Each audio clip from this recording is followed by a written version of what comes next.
everybody, it's Thursday again. We've just arrived, so we're a few minutes late. We've been in clinic. All of a fuffle and we're all very hot, running around. So here we are. So it's the infant feeding team today, Thursday, and we're on level 5 in room 8-1 on the Women's Centre.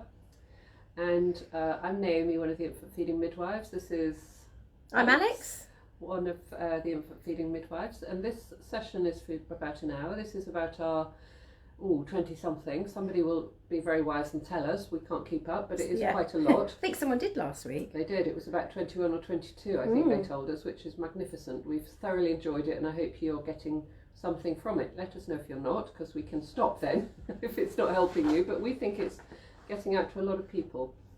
So this session is about infant feeding questions. It's not about your pregnancy and how your scans are going and how to access the services if you're pregnant, unless it's a breastfeeding or a bottle feeding issue or formula feeding issue.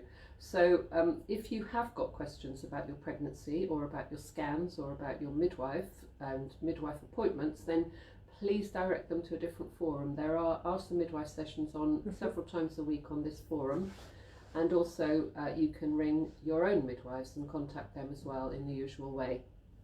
So questions only about infant feeding. Doesn't matter what sort of feeding it is, we deal with lots of different feeding issues, not just breastfeeding. So we warmly welcome anybody that has any questions for us, and it doesn't really matter how old your baby is either, or if you haven't had a baby yet, or if you're not pregnant, and you have questions. It's just anything that you would like, and the more silly the question, the better it is, because probably somebody is thinking about that question as much as you are asking it. So you've done them a favour by asking that question, and that's really helpful.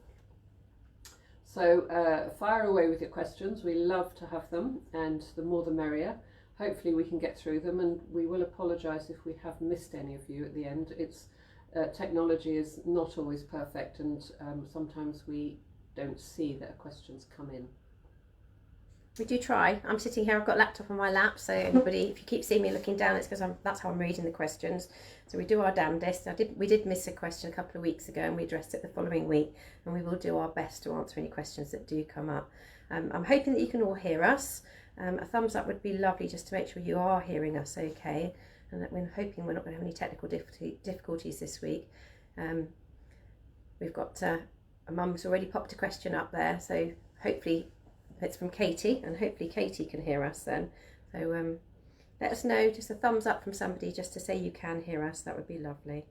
So what were we going to talk about today? So the first thing we thought we'd talk to you about was that we have got some exciting information, that we have spent the day yesterday with cameras in front of us, and we are recording some sessions to go onto our website, onto our page of the Women's Centre website, so the infant feeding page.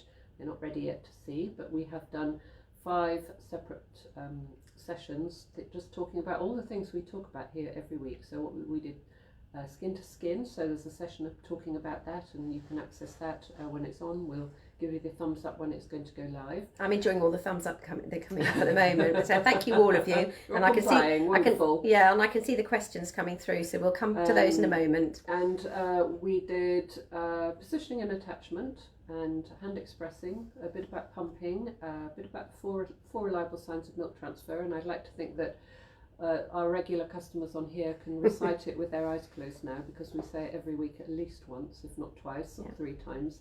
And what else have we done? Relationship building and responsive feeding. Yeah, responsive bottle feeding. So hopefully in all of that you will find something helpful for you, whether you're pregnant or whether you've had your baby or whether you're just interested in that as an educational tool just to support you, because sadly, as you know, there has been no antenatal classes available at present because of the COVID restrictions. So we are filling that little gap that's been created by this situation that we've found ourselves in the last 6 months.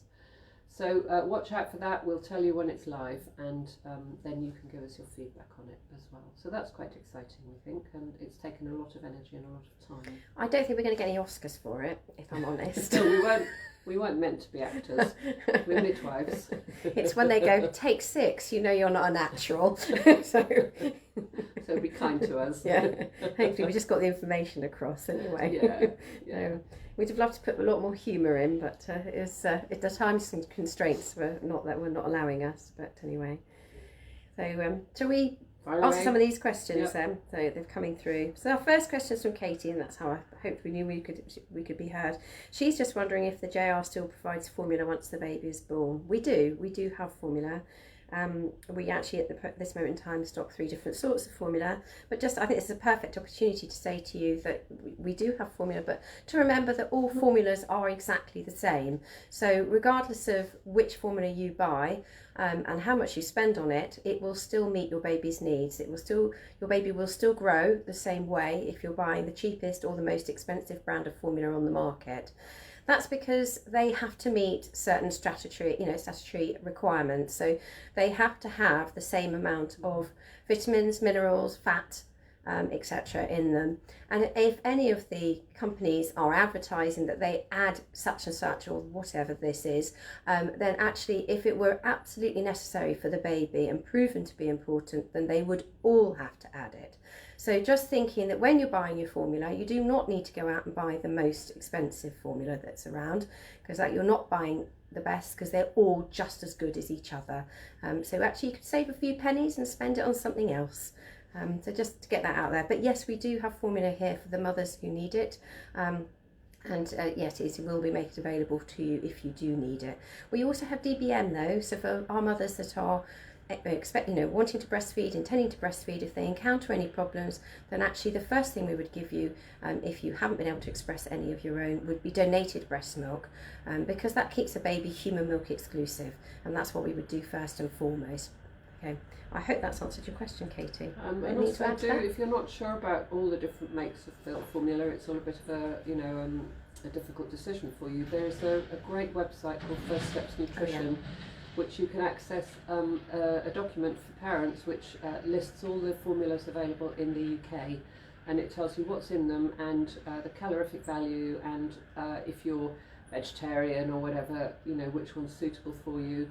So it's very interesting if you want to know that sort of information and you're in a bit of a minefield as to, well, which one should I get?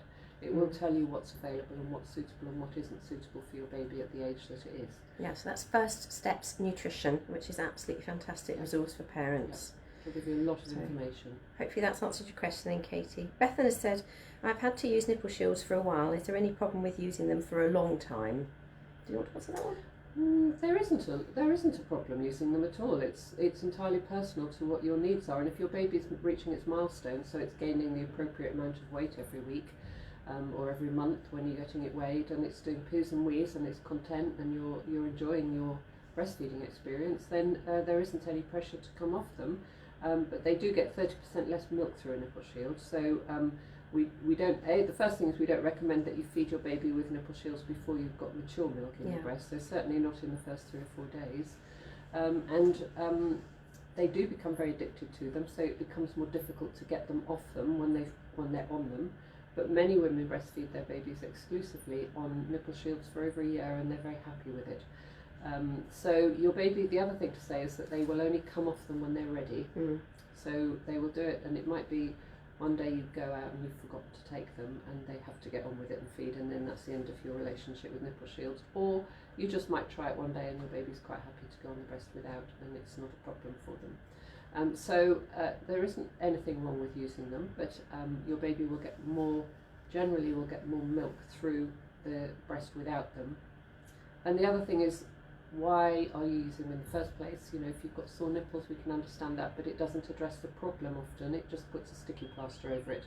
So when you take them off and try again, you're sore again because you haven't addressed your basic things, which is the positioning and attachment usually, and it's just changing that. But if your baby's not attaching at all and you're doing lots of pumping and giving bottles, then using a nipple shield can save a lot of time in terms of not having to stimulate your breast as much because your baby's doing it. But you do have to make sure that your baby's on the breast deeply when you have a nipple shield, that it's not just on the end of the nipple shield like in a bottle.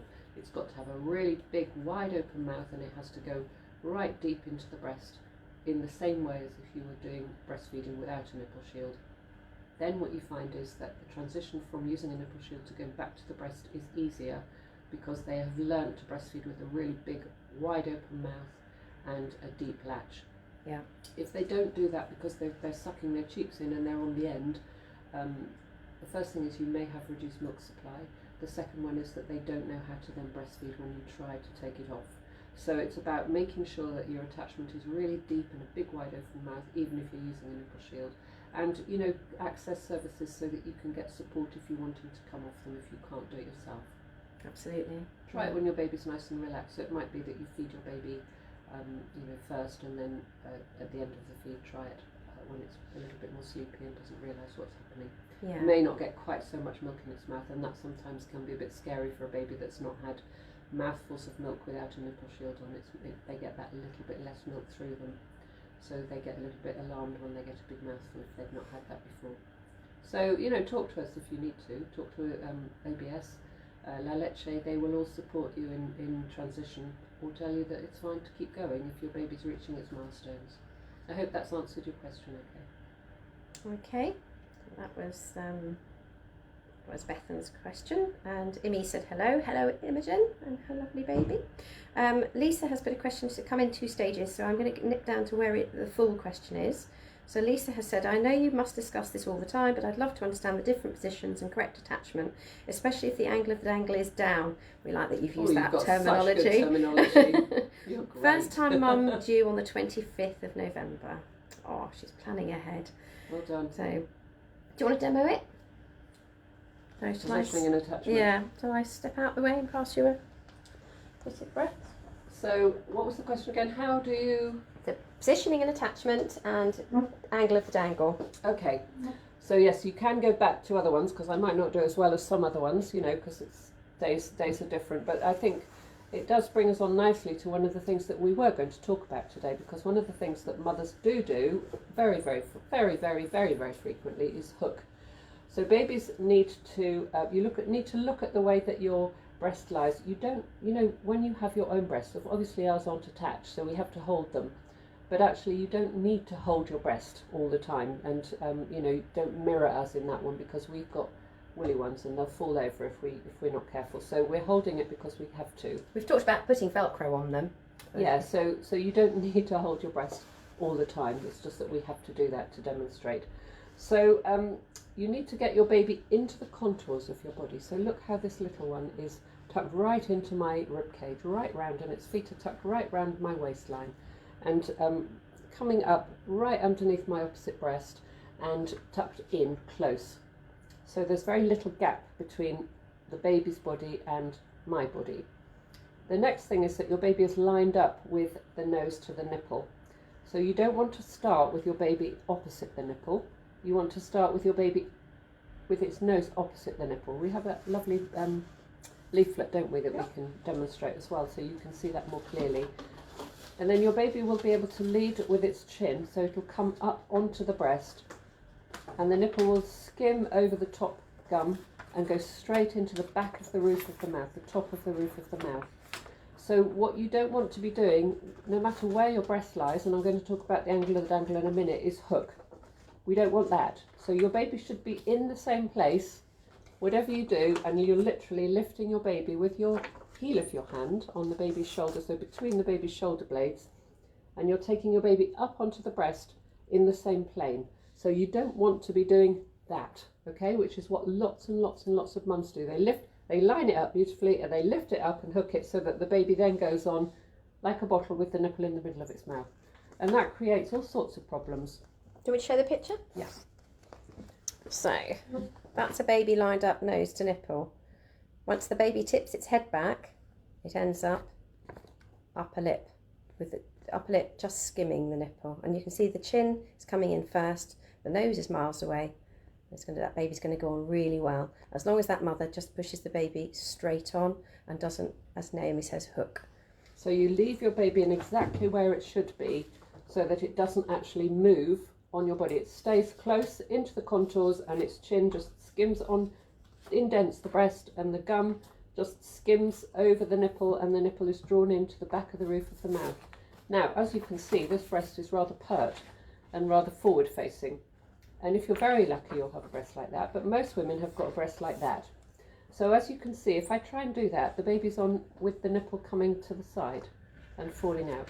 So what you need to do then is move your baby around to the plane of that dangle.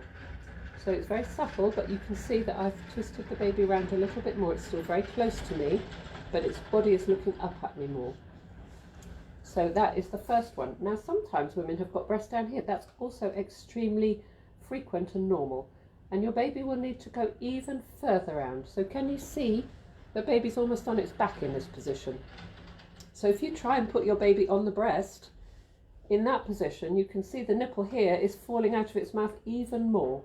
So that's when we see mothers coming to us and they say, somebody's told me my baby's got a tongue tie because it can't stay on the breast properly.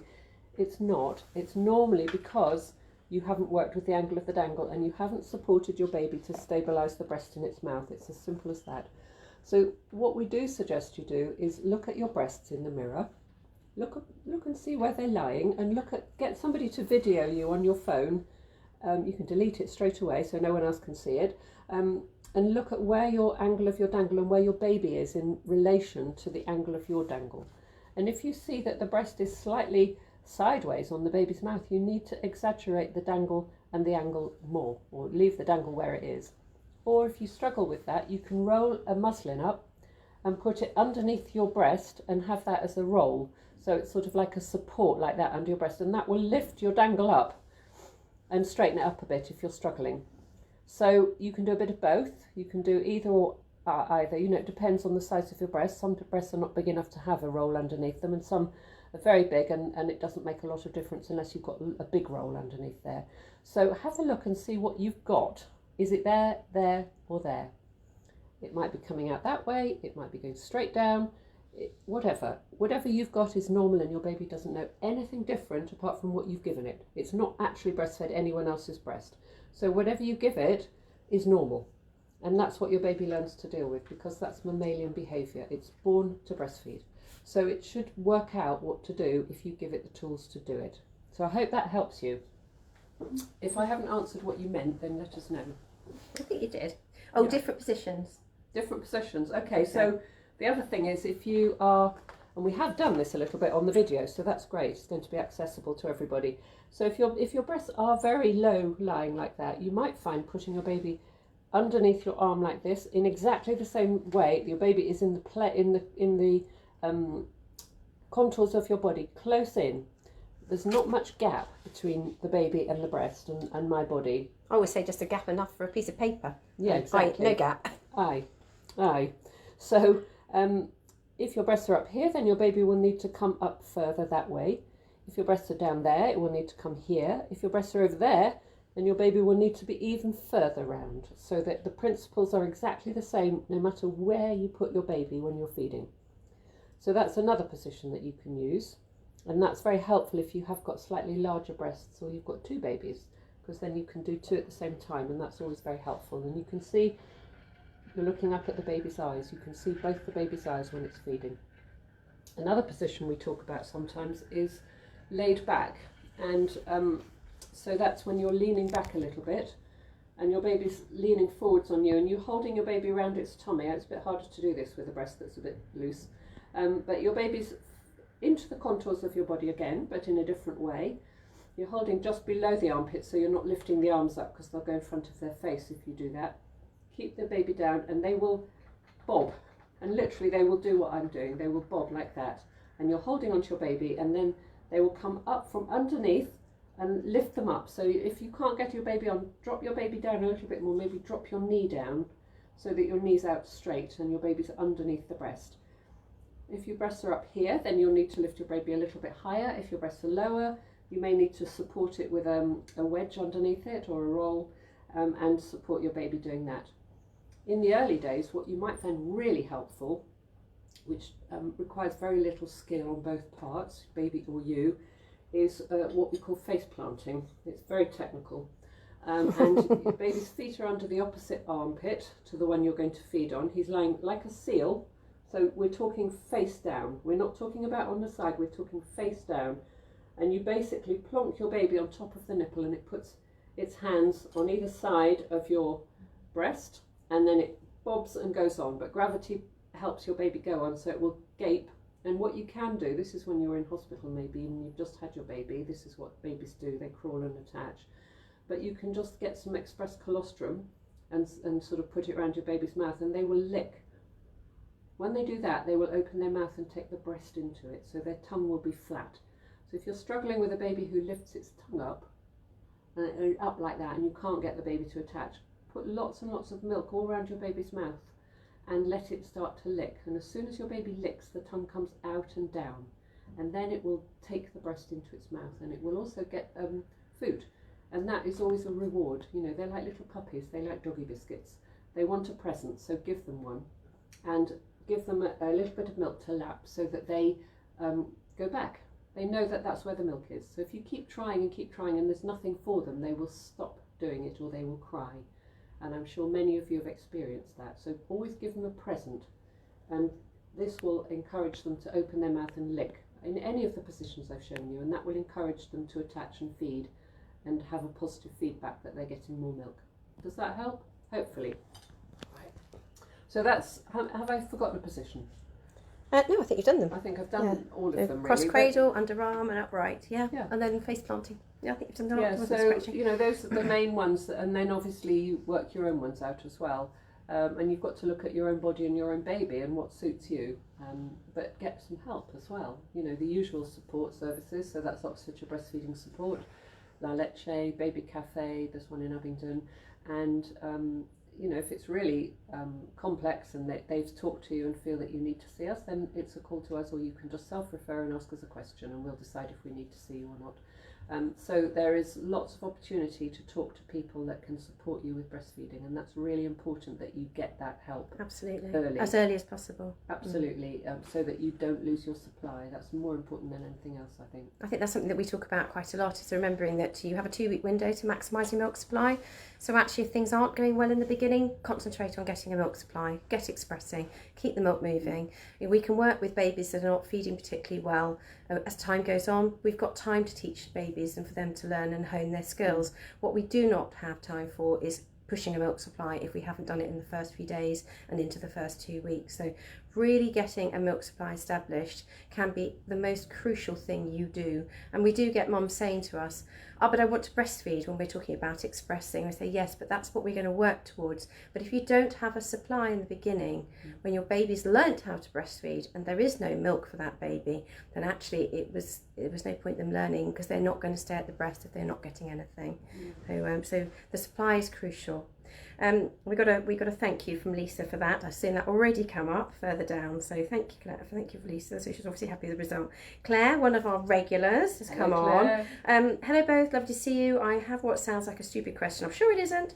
How do you feed from both sides? I've been block feeding for so long that my baby only ever feeds from one breast at a time. Should I take him off before he's done on one side to give him the other, or can I just carry on using one side only? Thank you. P.S. He is now 14 weeks and a giant at 7.8 kilos. Oh, going up. Just stick with what you're doing. Yeah. If it's not broke, don't fix it. Just stick with what you're doing. We do normally say a breastfeed is both sides offered, but in your instance, it's working for you. So don't change what you're doing. If he were looking for more milk, you would offer him the second. But if he's growing well and you're coping with your supply this way, just keep going. Don't change anything. You've done a great job. Your supply's damped down a bit as well. Yeah, it's rubbish when you've got too much.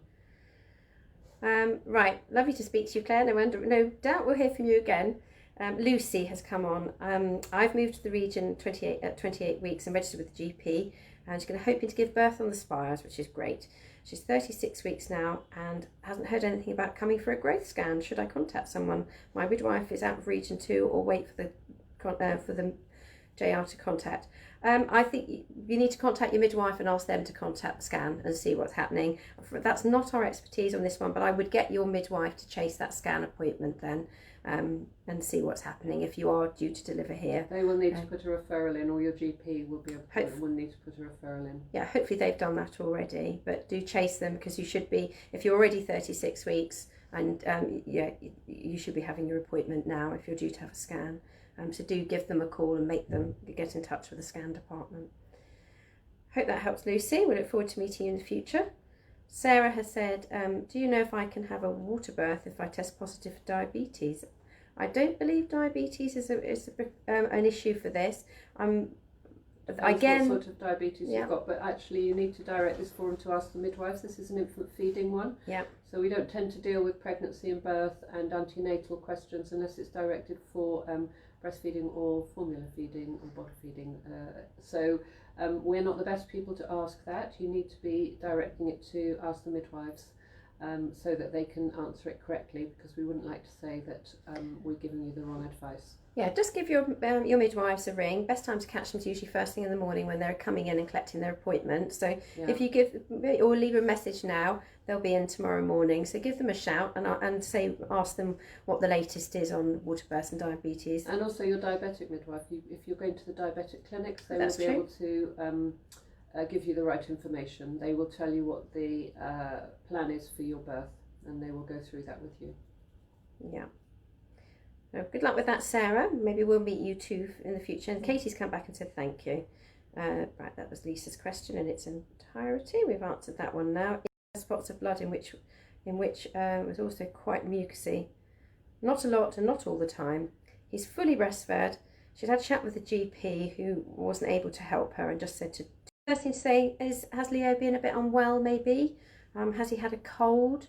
Or has anyone else in the house had a cold and he's maybe had a bit of a cold too, because that can lead to mucus. And really what the blood is like. Is it fresh? Is it old? Perhaps take a picture of the next nappy. That would be a good thing to do. Just see how you get on, really. You can get in touch with us, send us a picture, we can have a look. But I'm thinking about what other things that might be impacting on Leo there. And well done for carrying on feeding. You're doing an amazing job there, Amy. I know it was difficult in the beginning. Anything else to add to that? No, I just think that, sometimes babies have mucousy green poos with a bit of blood in, and it doesn't mean anything. It could just be a blip in the feeding that we need to discuss a few things, but it's more likely to be nothing than something, but not to be ignored, and you need to have a conversation with somebody about it and take a photo of it, as Alex has said, so that either your GP or we can see it and have a chat and, have a chat with you, really, to see if we can come up with anything. Yeah. It isn't unusual. So I hope we reassured you a little bit, Amy, but keep in touch. Rachel has said, hello, thank you both for your help so far. Every week these videos are really helpful. Just wondering if you have any recommendations for breast pumps. I'm looking to make maybe 1 bottle a day so my partner can help feed now and again. Also, will this affect my milk supply? Thanks. Well, there's so many on the market. It really, depends on your budget. Yeah, absolutely. You can spend a fortune, and you can get some really good ones for not a huge amount of money. The hospital grade manufacturers make pumps as well. So the manufacturer names are Amida, they make a Finesse, Medela, they make the Symphony, and what was the other one? The little one. Latching. Yeah.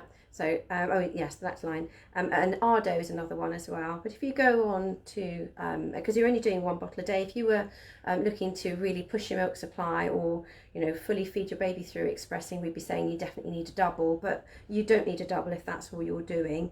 And usually what mums do, if they're giving 1 bottle a day, they'll pump after the first feed in the morning because they've got most milk then. So any of the smaller electric ones will probably be really easy. Pump if it's just once a day, you might find that works for you. Yeah.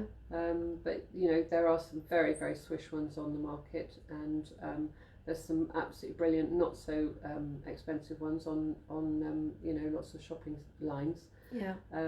Just be careful when you're looking at them. If you've got slightly larger nipples than average, I'm sure you won't know that you have or you haven't, but if you think you've got very big nipples, some of the cheaper ones don't have the option of funnels. I've changed the funnel size. So in the flange that you get, which is this one, this is a standard size, I think probably a 24 millimetre one.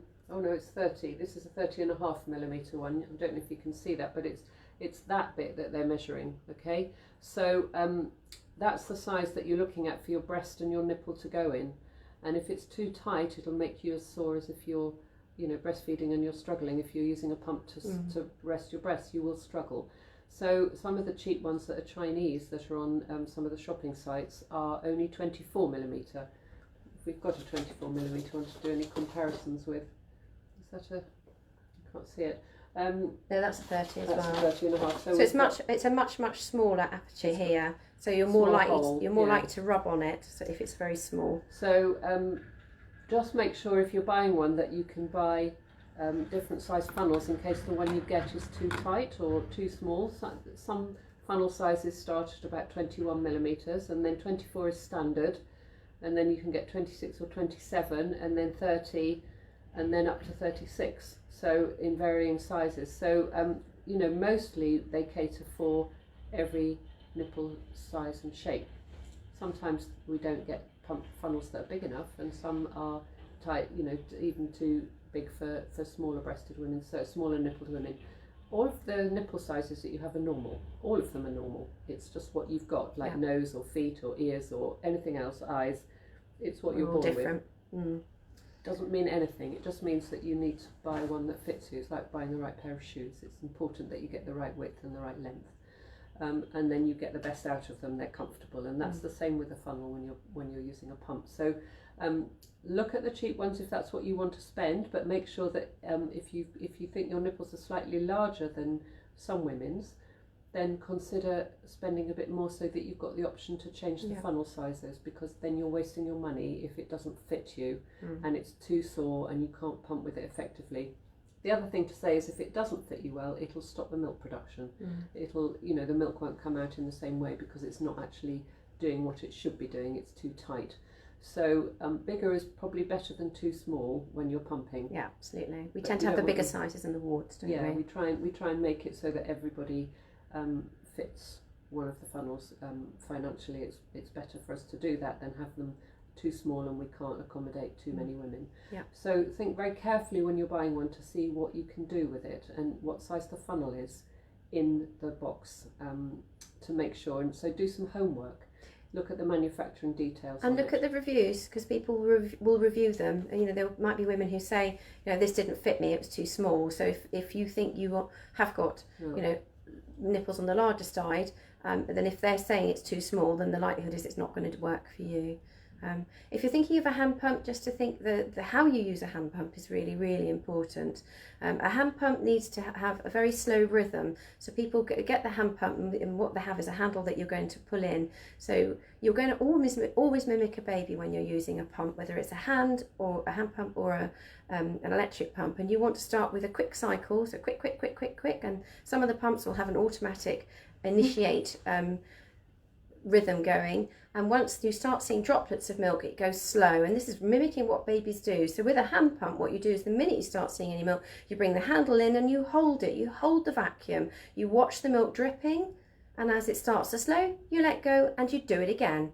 So it's the holding is the long bit, the release is the quick bit. So what we do find is mums who are using hand pumps, they're doing this and going, it doesn't work for me. Well, you're going too fast, slow it right down. And when we have pumps that have the option for cycles and rhythms, what you want to be doing is slowing the cycles right down, just like the baby does when they get the milk.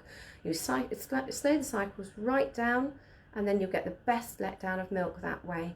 If the cycles are fast, you don't do very well. So same with hand expressing. You know, you pause for 3-4 seconds on each expression. So when you're doing that, you know you're doing exactly the same in a pump. You're compressing and holding, and then releasing.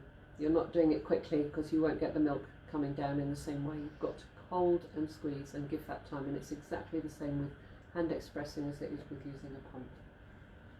What was the question? Have we answered the question? Have we gone off on a tangent again? No, I don't think so. She was saying to her, Rachel was asking about pumps. She said, do we recommend any? Yeah, I would look at reviews, definitely. If you're going to go and look on Amazon or something like that, have a look at what other mums have said about them. Hospital grade are really expensive, aren't they? They're about £2,000, £2,000 or £3,000. Yeah, you don't need a big hospital grade like we have, but the hospital companies, the companies that make hospital grade pumps make individual ones as well, which is what I mentioned. So Zameda, Medela, and Ardo are the main makes. But there are other pumps out there. All sorts of companies make pumps, and you know, you're doing it once a day. It could even be a little hand pump made by Tommy Tippy or Avent, so and that may work. It's how you use the pump is way more important than the pump that you buy. And the ones we use in our breastfeeding clinic are, you know, not expensive. No. They're, I mean, to some they are, but they're about £130, not £2,000 or £3,000. And they like little pack horses, and Yeah, they're the smaller okay. versions of the hospital grade one, and they are portable in little carry cases like cool bags, and very, some are battery operated and electric, and double pumps as well. And I think if you can afford it, in that budget, try and get a double pump, because it does save you time if you're needing to pump frequently. If you've got a double pump, so you've got 2 funnels and 2 bits of tubing that will pump at the same time. Single pumping is fine if that's all you can afford. That's absolutely fine. No, they work just as well. They do, but it just takes a bit longer sometimes. So with a single, what you would be doing is you'd pump one side, go to the other, because of what your cue to move to the other side is that the milk is slowing down. So you'd pump on one side, start with a bit of massage, we wouldn't say that bit, but a bit of massage, look at the baby, think about the baby, pop the pump kit on, pump while you see milk coming. When the flow slows, swap to the other side.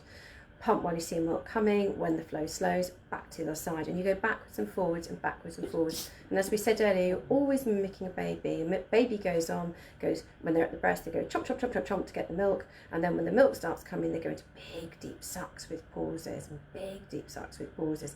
And as the feed progresses, they do little flutters and long pauses and little flutters and long pauses. So they'll have the main meal with the big ones, and then they have chocolate pudding with a teaspoon with the little ones. Because when they get to the little, that's your high fat, low amounts of milk, but really, really important. So the pump we're doing the same as well. So going backwards and forwards and backwards and forwards, a baby would get numerous letdowns in the feed, and by going backwards and forwards, you're asking the breasts for numerous letdowns. It links in very well to the next question. So I'm hoping that we've answered Rachel's question all right. And Bethan has said, is it okay for baby to fall asleep on the breast if they're just sucking occasionally and seem to be asleep? Should they be unlatched, or is it better for them to stay on? That's when they're on the chocolate pudding with a teaspoon bit, Bethan. So babies should really always come off on their own. We have a fat picture of a baby that's just come off. As long as they've had a good feed before they go to that sleepy bit, so that they've gone through the whole process that Alex has just talked about before they get to that sort of sleepy, intermittent, frilly bits. It's really important that they've gone through the whole pattern of feeding and they are gaining weight. If they're sleeping at the breast and not sucking very effectively, then you'll know. Okay, so this is a baby that's decided it's had enough. As you look at it, it's sort of just literally come off. And they can be really dramatic at times when they come off. So sometimes they'll go like this and they'll pull themselves off, and other times they'll just go and push the nipple out of their mouths. But it is very normal to fall asleep at the breast, and as long as they're still doing something, then that's fine. The idea is that they should come off on their own, at the end of a good feed, and that's your cue to say, brilliant, you've done what you needed to do. But as Naomi mentioned, it needs to be after they've had a decent feed. So remember that the breastfeeding is way more than just milk transfer, Bethan. So being there, your baby's going to love being at the breast. It's that closeness and comfort. It's like, this is my mummy and I love being here. She smells nice. She sounds nice. I love the warmth of her. Your baby will just be as happy as can be. Grows her brain. Grows your baby's brain too. So Imi's come back saying, no cold. Would you mind me sending some of the pics I've got? Could I give you guys a call when free? It's fresh rather than dark. But send it through. We'll have a quick peek, Imi. We'll talk to you later. Jessica's gone, when can you start collecting colostrum? Do that one. So if you're pregnant, we're assuming you're pregnant, asking that question. So we recommend that you don't start doing any sort of colostrum harvesting, so that's collecting antenatal colostrum, until 37 weeks. So your midwife should have talked to you a little bit about it. You don't have to do it, you don't need to do it in order to make a full supply and breastfeed successfully, but if you want to learn how to do it, then it's an ideal opportunity to try before you have a baby in the equation that makes you tired and you might be a bit sore. So it's a great idea to start before you've had your baby if that's what you'd like to do. So 37 weeks onwards, and you can get syringes from your midwife, or if you're coming to the hospital at all, then you can collect them from the hospital if you've got appointments here. And they should go through the technique with you when they talk to you about your antenatal collecting. And you don't have to do it every day, but we recommend that if you do it, you can do it up to 4 times a day if that suits you and it's convenient. Make sure that you're very comfortable when you're doing it, that you're feeling private and warm, because that will hasten letdown. So, and think baby, you know, think about your baby, think about your bump in your baby in your tummy. If you're doing it postnatally, then have your baby close to you, skin to skin, because we know that the oxytocin is much more plentiful when you are with your baby.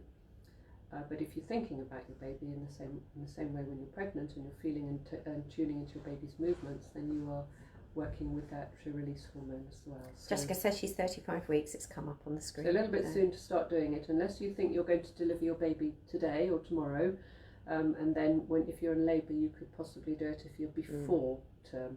So term is 37 weeks, but if you're premature and you're having an induction or you're having your baby that day, then you know you're having your baby, you could possibly start expressing with discussion with your midwife and your carer that's looking after you that day as to whether it's appropriate that you do it.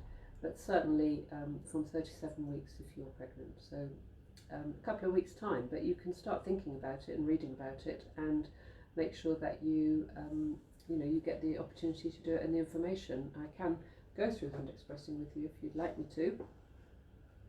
So when you're starting, make sure that you rub your breasts a little bit to massage them, because think baby, but also massage your breasts, because that will stimulate your breasts to start to sort of tingle and think about production of milk. So it just warms up the ducts and things. So that's the first thing that you need to do. And then go to the base of your nipple with your finger and your thumb in a C shape. Pop your fingers back 2 to 3 centimetres or about an inch in the old money, and then feel the changes in your texture in your breasts, and it might feel a bit like broccoli inside there, or florets, or cauliflower florets, it's just the texture in your breast changes. A bit lumpy, isn't it? Yeah, you might not feel it different, but it will go from being much more sort of softer to a little bit more lumpy, and that's your milk ducts. And so just be aware that that's where they are, and then just take your hand back a little bit, so you're pushing back slightly, and then you're bringing your hands together, your fingers together. So you are squeezing your hands together, your fingers together quite firmly and deep in the breast tissue. You're not on the nipple and pulling up. It's not like that. That's a bit how you milk a goat. You pull forwards and pull the end, but actually the breast doesn't respond in the same way. So you need to be pushing back into the breast tissue and imagining that the areola, the darker area around the nipple, is coming back on itself. So you're pushing the edges together. And hold for about 4 seconds and then release. And you continue doing that in that area, and if you see little beads of colostrum, then that's great. If you don't, that doesn't matter. If you don't see anything, after a little while, then move your hand round like a clock face. It can go right round the breast, 360 degrees. You can go all the way around your breast, and then go to the other side. Massage that side at the same. You can do it at the same time as the other side, and do the same on that side. And then when you've done that, you see what's going. You might find one breast gives you more than the other. That's also very normal. So go back to that side and go back to that side again, and that will have got the flow going a little bit. And you can collect in a syringe. Let's see if I've got anything that you can do it. Collect in a syringe, or you can collect in a little pot. You can get a teaspoon, pots, a teaspoon, a little cup, 1 ml syringe that you can get from your midwives. And I know some mothers have bought them online actually as well, because I've sent some out to one mum who was collecting antenatally, and they took so long to arrive from the hospital that actually she'd bought them online in the meantime. So there's lots of different ways. You don't need anything fancy or expensive, and you can collect it in ice cube trays. So you can get little mini ice cube trays and wash it and clean it properly, and then put your colostrum into each of the little compartments, and then put it into a freezer bag, and then you can put it in your freezer, and then you can just break out the little sections as you need them, or you can freeze it in the syringes or whatever you want to use. The syringes are a very good way of bringing it into. It's very easy to date them, because they need to be marked with your name and the day that you did them, so we've got an idea. And don't expect to get 200 mils. You're going to get drops. Tiny amounts. Some people will get 200 mils. They're not the norm. No, they're not. Little drops are the norm. So don't be alarmed if you're not getting very much. It doesn't indicate that you're not going to make milk. So, I think the important thing to stress is that you're learning a skill, and that's far more important. That when you come to have your baby, and you need to start hand expressing, because everybody should be able to hand express when they've had a baby, that you have that skill already and you're not worrying about learning a new skill and handling a collection of colostrum with a syringe. You might only want to practice once and that's it, and then wait till you've had your baby, and that's absolutely fine as well. You don't have to do it every day, 4 times a day at all, and you certainly don't have to freeze it if you don't want to do that either. Our mothers who have diabetes we would recommend that they are doing expressing beforehand, because they're much more likely to have to give additional colostrum in the early hours because their baby's blood sugars are going to be checked. So we would highly recommend those mothers out there who have got diabetes to be hand expressing it up in advance. But anybody else, there isn't usually an indication. And to remember that anything you do beforehand will not have an impact on your milk supply. We talked about that 2-week window to really boost your milk supply. This is not going to have an impact. The only impact starts as soon as your baby is born. So anything that you're doing beforehand with expressing does not have an impact on your long-term supply once the baby is born. What it does do, as Naomi mentioned, is teach you a really good skill. The Association of Breastfeeding Mothers and the Latching League both have really good resources online about collecting colostrum and hand expressing in the antenatal period. They're well worth a look. So have a look at those, Jessica, and see what you think of them. And don't bring it all in at once when you come in. No, please don't. Leave it at home in your freezer and get your partner to bring it in as you need it, rather than bringing it all in and having it defrosting, because it will need to be thrown out after a period of time.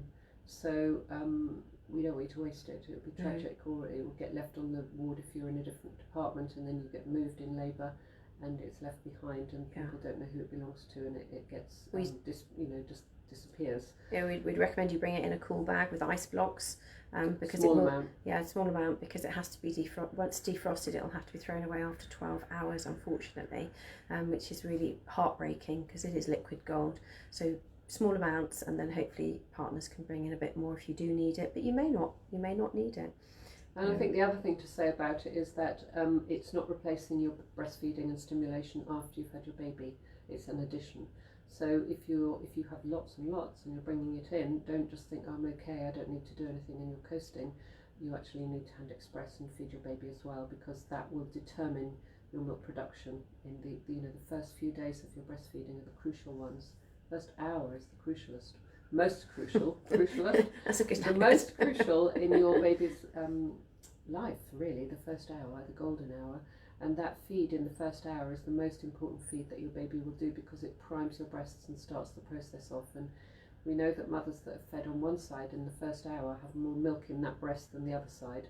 So use both breasts if you can, and do hand expressing on the other side in the first hour with skin to skin, and you will up your milk production. But also don't replace it with your hand expressed colostrum that you've brought in.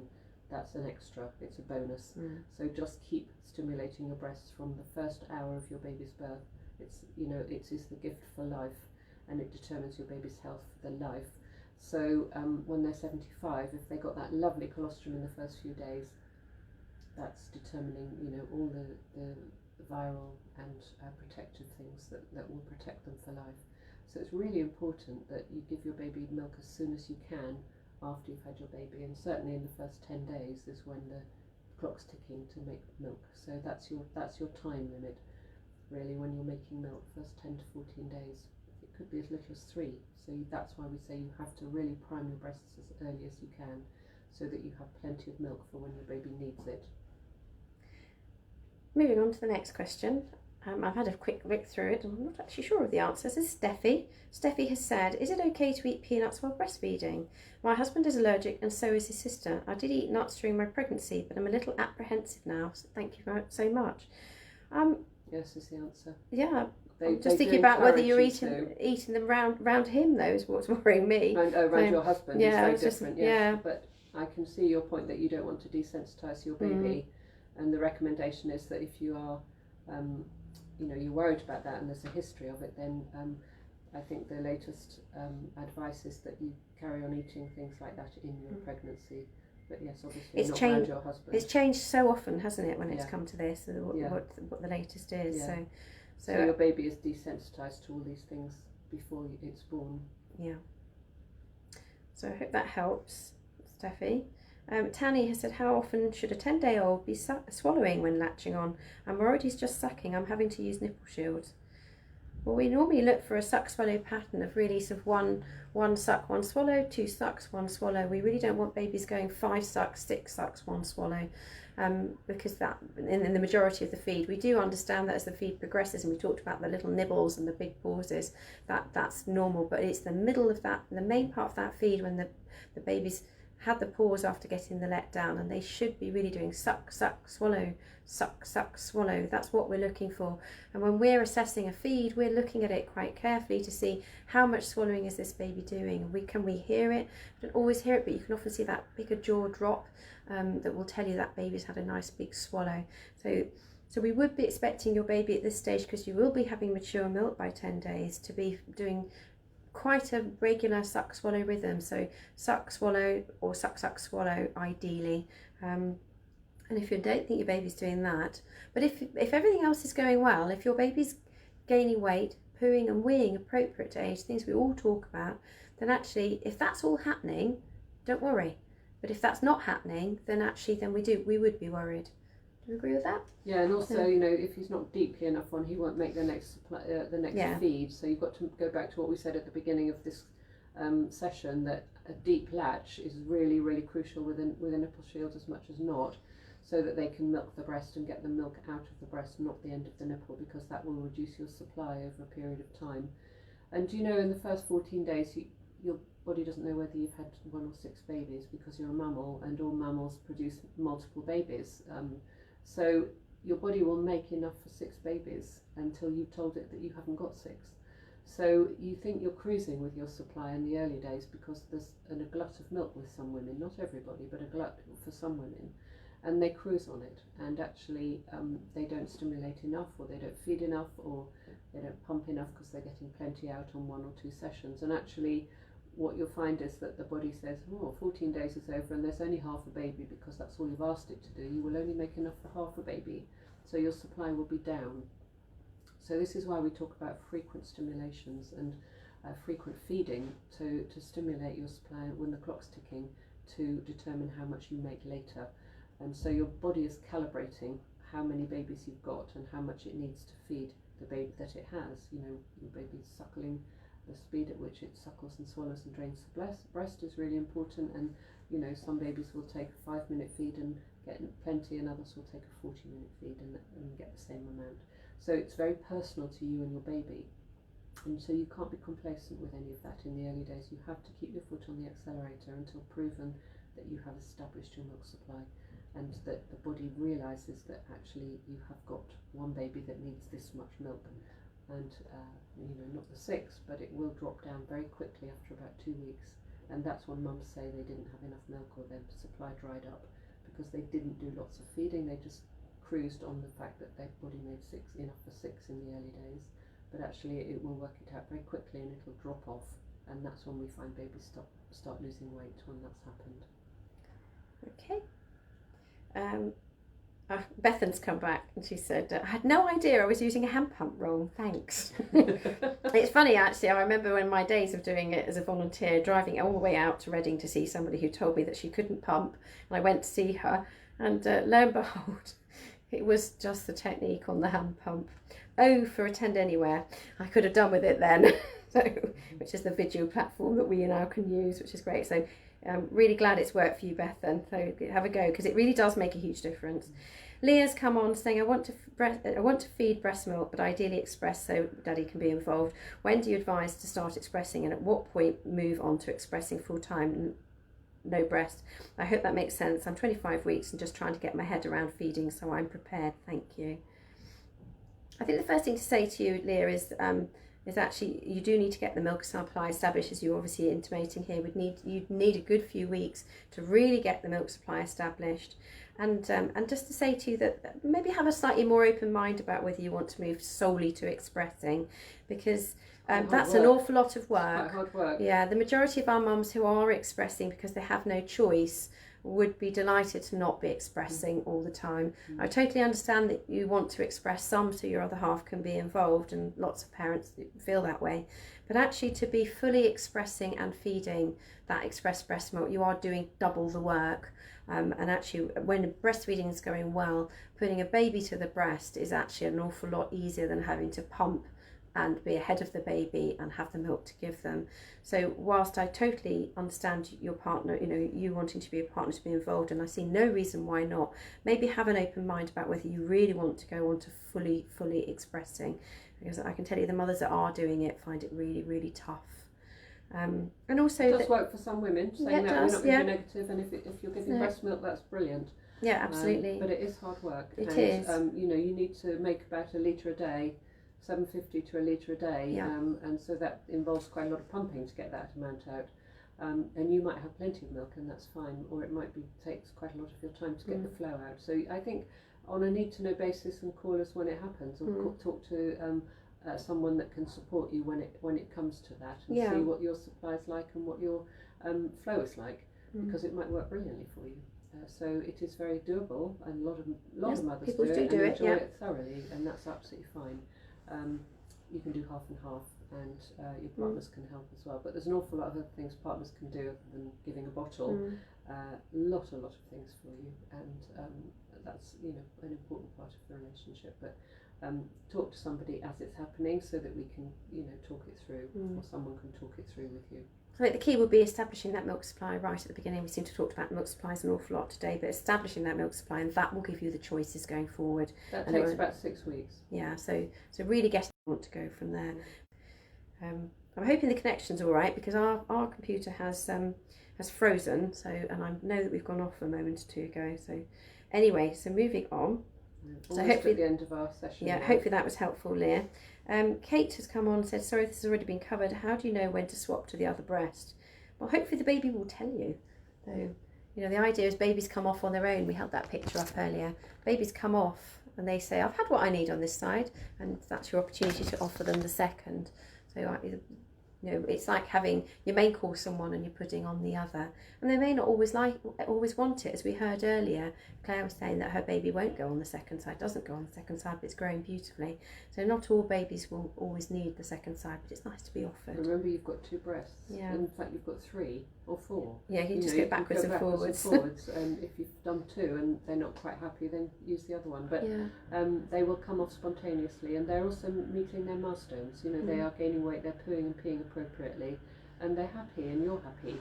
And that will tell you that your baby is okay and is coming off at the right time. If they're coming off and they're not satisfied and feeding frequently, then that's another question. And remembering breastfeeding is way more than just food. Being at the breast is so important for the baby. They expect to be there. It's the natural progression from being born. They've been here in your tummy, and then now that's where they expect to be. And it's a completely natural progression for that baby to be here and to be loved and to be cuddled. And we've said this so many times before. You can't overfeed a breastfed baby. You can't cuddle a breastfed baby or any baby too much. You can't spoil them. There's no possibility of that. They need all the love you can give them and all the cuddling, because that's what they need, and that's what's going to grow their brains. So that's what promotes oxytocin, which grows babies' brains. And it's that attachment that they feel, that absolute trust in you that you're going to meet their needs. And a lot of that will be through feeding as well, and being close. So it's a lot more than just food. So I hope that answers your question, Kate. So ideally they come off on their own, and you'd swap them to the other side. Imi sent me her email. I saw it come through on my computer. Thank you, Imi. Should we restrict caffeine when breastfeeding? Interesting one, that one. It depends if you're very sensitive to caffeine. Does it keep you awake? Is it really stimulant for you? Do you not sleep if you drink more than 1 coffee a day, or can you not drink coffee?